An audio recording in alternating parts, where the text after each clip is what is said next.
భద్రాద్రి కొత్తగూడెం జిల్లాలో దారుణం చోటు చేసుకుంది.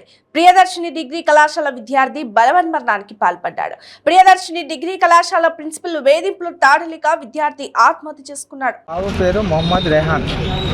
Priyadarshini college degree second year చదువుతున్నాడు. మా బాబు సెల్ ఫోన్ జేబులో పెట్టుకొని వెళ్ళాడని ప్రిన్సిపల్ గారు నాకు కాల్ చేశారు. ప్రిన్సిపల్ గారు నాకు కాల్ చేస్తే సార్ ఇంకోసారి ఇట్లా జరగదని నేను ప్రిన్సిపల్ గారికి సంజాయిషి కూడా ఇచ్చాను. అయినా కూడా సాయంత్రం కాలేజ్ వదిలేసినా కూడా 5 వరకు ఆ సెల్ ఫోన్ ఇవ్వకుండా టార్చర్ పెట్టుకుంటా సార్ చాలాసేపు ఆయన వెనక తిప్పుకుంటా చాలా ఏడిపించి సెల్ ఫోన్ ఇచ్చారు. ఆ సెల్ ఫోన్ ఇచ్చి ఇంటికి వచ్చి మనస్తత్వంగా ఫ్రెండ్స్ కొని చెప్పి ఏడ్చారు. బాగా ఏడ్చి ఇట్లా జరిగిందని ఆ ప్రిన్సిపాల్ ఇట్లా బాగా చేశాడని టార్చర్ చేసి ఫ్రెండ్స్తో కొద్దిసేపు బయటకు వచ్చి వెళ్ళి సెల్ ఫోన్ తెచ్చి ఇంట్లో ఛార్జింగ్ పెట్టి బయటకు వెళ్ళారు. రాత్రి 10 మళ్ళీ రాలేదు.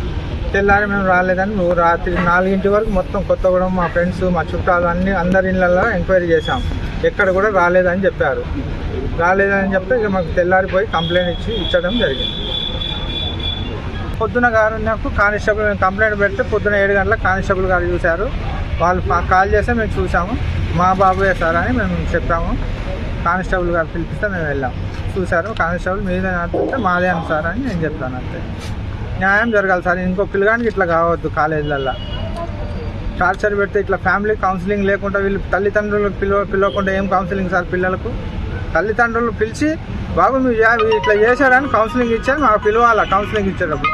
మాకు చెప్పకుండా వానికి ఆయన కౌన్సిలింగ్ ఇచ్చుకొని టార్చర్ చేసుకోవడం, వాళ్ళకి బాబు వానికి వాళ్ళు టార్చర్ చేసుకుంటే కౌన్సిలింగ్ ఇచ్చేటప్పుడు తల్లిదండ్రులు ఉన్నారు, పిలవాలా.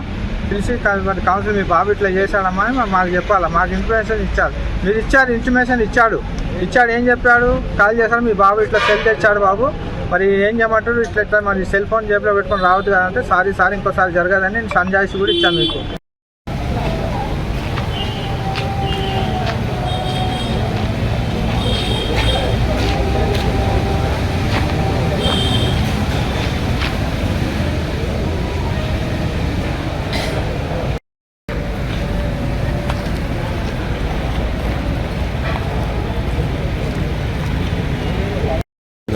కుంట లోపల మధ్యలో పడి ఉంటే ఇన్ఫర్మేషన్ ఇన్ఫార్మ్ చేస్తే ఉరికిండు.